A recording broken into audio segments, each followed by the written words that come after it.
Imagination म्हणजे मी first time बघितलेलं आणि त्यांचा बॅकग्राऊंड जसा आहे पॉलिटिक्सवाला, तर मला असं वाटलेलं म्हणजे मी वेगळं इमॅजिन केलेलं त्यांना, बट तसं नाही आहे. जेव्हा आम्ही बोलायला लागलो या भेटलो त्याच्यानंतर कळलं की नाही, सॉर्टेड आहे, फ्रेंडली आहे. कशाला आम्ही बांधतोय तोरण, तारे लावतोय लाइटिंगला,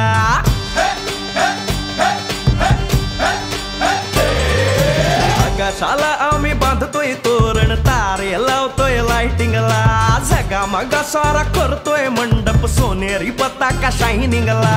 लग्नाची बेडी जुळली हाय, लग्नाची बेडी जुळली हाय, आज हळद लावायची हाय, भावाची हळद हाय, मित्रा अजून कारण काय, भावाची हळद हाय, मित्रा अजून कारण काय सांग. मी भावेशची काकी. मी लग्न होऊन जेव्हा या घरात आली तेव्हा भावेश तिसरीमध्ये होता. लहानपणापासूनच त्याचा स्वभाव खूप प्रेमळ आहे, त्याला राजकारणाची खूप आवड आहे आणि हिनाचा पण स्वभाव खूप प्रेमळ आणि समजूतदार आहे. आज 18 वर्षांनी आमच्या घरात लग्न होतंय आणि एक सुशिक्षित मुलगी आमच्या घरात सून म्हणून येणार, याचा खूप सर्वांना आनंद आहे. त्या दोघांनी एकमेकांची रिस्पेक्ट करून एकमेकांना समजून घ्यावं. भावेश आणि हिना, तुम्हाला दोघांना माझ्याकडून पुढील मॅरिड लाईफसाठी खूप खूप शुभेच्छा. फर्स्ट कॉल आलेला तेव्हाच मला असं वाटलं बेटा बोललेलं आणि माझे पप्पा पण मला बेटा बोलतात, तर ती आपले असल्याची वाईब आलेली मला त्यांच्या मम्मीशी जेव्हा फर्स्ट टाइम कॉलवर बोललेली.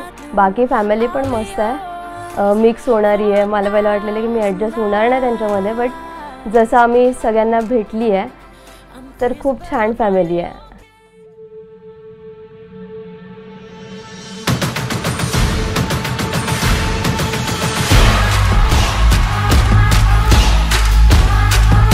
या पाटील म्हात्रे फॅमिलीत येऊन मला काहीच दिवस झाले. या फॅमिलीतील सर्वांचा स्वभाव खूपच प्रेमळ आहे. भावेश भाऊसुद्धा खूपच चांगले आहेत.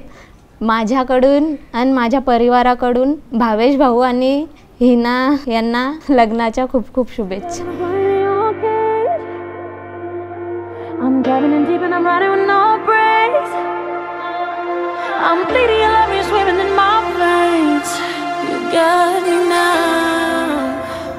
भावेश माझा मुलगा आहे, खूप छान आहे, त्याचा स्वभाव खूप छान आहे. मला खूप सांभाळून घेते. त्याचे पप्पा गेले तर मला त्याने खूप सांभाळून घेतलं. माझे सगळे दीर सगळे मला खूप हे करतात.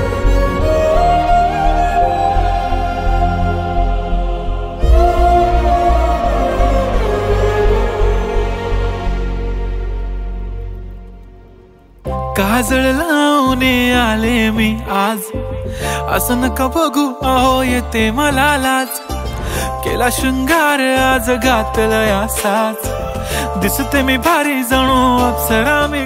आम्ही लहानपणापासून खूप खेळलोय, खूप मजा केली आम्ही. आज त्याचं लग्न होतंय तर मला खूप आनंद होतोय. सोबत हिना वहिनीला मी एवढंच सांगेल की त्याला सांभाळून घ्या, आमच्या घराण्याला सांभाळून घ्या, बस एवढंच. थँक्यू.